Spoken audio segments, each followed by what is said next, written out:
মহাব্বতে পড়িয়া এক এক করে সবাই হুসাইনের হাতে বায়াত নিয়ে নিচ্ছেন। বন্ধু, ইমামে হুসাইনের প্রতিনিধি ইমাম মুসলিমের হাতে বায়াত নেই।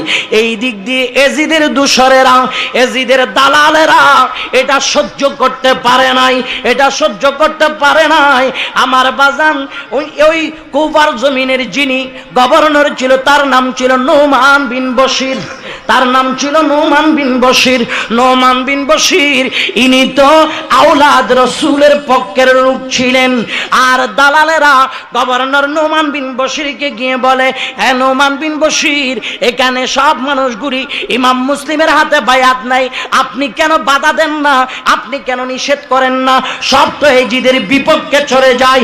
নোমান বিন বশির বলে, আমি রাষ্ট্রের খাতিলে ক্ষমতার কারণে আওলাদ রসুলের সাথে বিয়াদবি করে জাহান্নামী হতে চাই না। আল্লাহু আকবার।